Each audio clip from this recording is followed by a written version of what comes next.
ଆୟୁର୍ବେଦ ଅନୁସାରେ ରାତ୍ରି ଭୋଜନ ଶୀଘ୍ର ଖାଇବା ଆପଣଙ୍କ ସ୍ୱାସ୍ଥ୍ୟ ପାଇଁ ଅତ୍ୟନ୍ତ ଲାଭଦାୟକ ହୋଇପାରେ।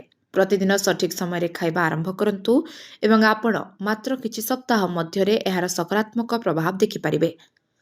ତେବେ ଆପଣଙ୍କୁ ଜଣାଇ ଦିଆଯାଉଛି ଯେ ରାତ୍ରି ଭୋଜନ ବିଳମ୍ବରେ କରିବା ଦ୍ୱାରା କେବଳ ଆପଣଙ୍କ ଅନ୍ତନଳୀ ସ୍ୱାସ୍ଥ୍ୟ ନୁହେଁ ବରଂ ସାମଗ୍ରିକ ସ୍ୱାସ୍ଥ୍ୟ ଉପରେ ନକାରାତ୍ମକ ପ୍ରଭାବ ପଡ଼ିପାରେ।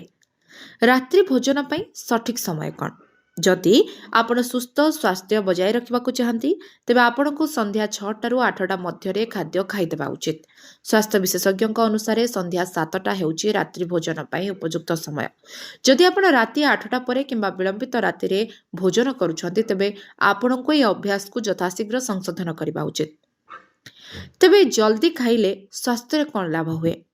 ସନ୍ଧ୍ୟା 7ଟା ସୁଦ୍ଧା ରାତ୍ରି ଭୋଜନ କରିବା ଅନ୍ତନଳୀର ସ୍ୱାସ୍ଥ୍ୟ ପାଇଁ ବହୁତ ଲାଭଦାୟକ ହୋଇପାରେ। ଗ୍ୟାସ୍, ବଦହଜମି ଭଳି ପେଟ ସମସ୍ୟାକୁ ରୋକିବା ପାଇଁ ଶୀଘ୍ର ରାତ୍ରି ଭୋଜନ କରିବା ଜରୁରୀ। ଆପଣ କ'ଣ ଆପଣଙ୍କର ଓଜନ ହ୍ରାସ ଯାତ୍ରାକୁ ସହଜ କରିବାକୁ ଚାହୁଁଛନ୍ତି? ଯଦି ହଁ, ତେବେ ଆପଣଙ୍କୁ ସନ୍ଧ୍ୟା 7ଟା ସୁଦ୍ଧା ରାତ୍ରି ଭୋଜନ କରିବାକୁ ଚେଷ୍ଟା କରିବା ଉଚିତ। ଏହା ବ୍ୟତୀତ ଠିକ୍ ସମୟରେ ରାତ୍ରି ଭୋଜନ କରିବା ଦ୍ୱାରା ନିଦ ଗୁଣବତ୍ତାରେ ଯଥେଷ୍ଟ ଉନ୍ନତି ଆସିପାରେ।